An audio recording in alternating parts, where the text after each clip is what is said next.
A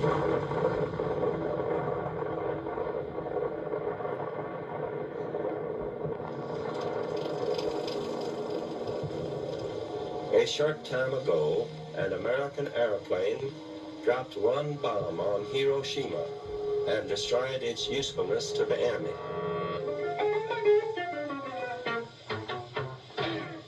It's the drink that you don't pour.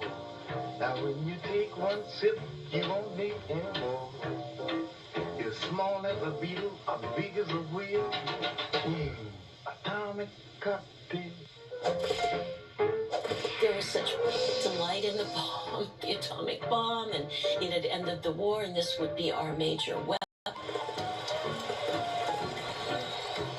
A number of polls asked Americans, do you approve of the use of the atomic bombs?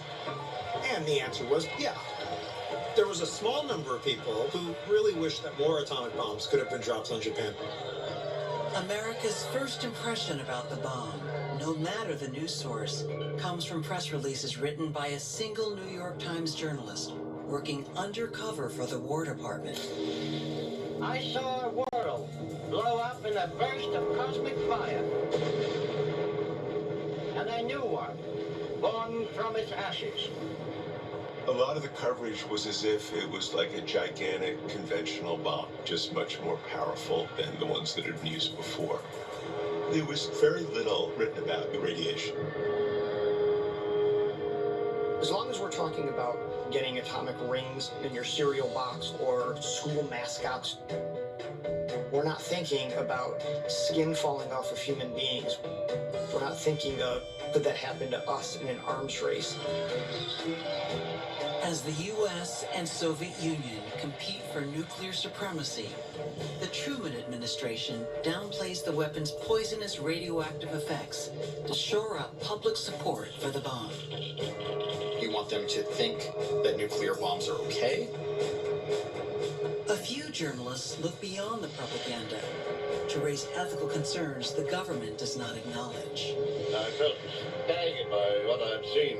I write this as a warning to the world. But the government fights back to reestablish its version of the story. More than an end to war, we want an end to the beginnings of all wars. And if the bomb shortens the war, it will save many thousands of American lives.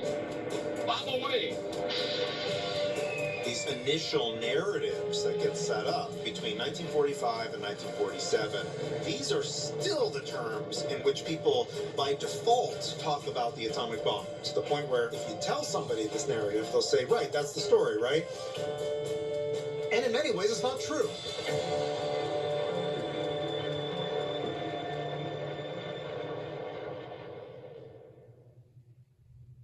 Major funding for American Experience is provided by... At Liberty Mutual, we believe progress happens when people feel secure.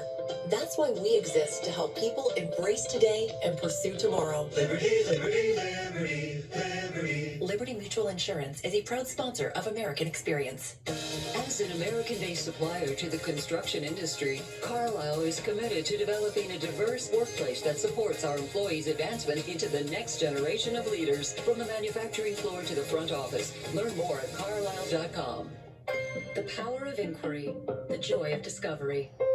The Alfred P. Sloan Foundation, driven by the promise of great ideas.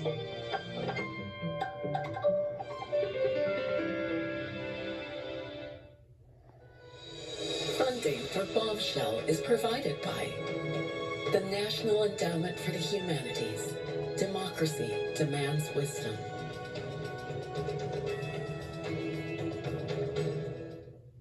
American Experience is also made possible by the Robert D. L. Gardner Foundation, members of the American Experience Trust, including Maisie Houghton, the Corporation for Public Broadcasting, and by contributions to your PBS station from viewers like you. Thank you.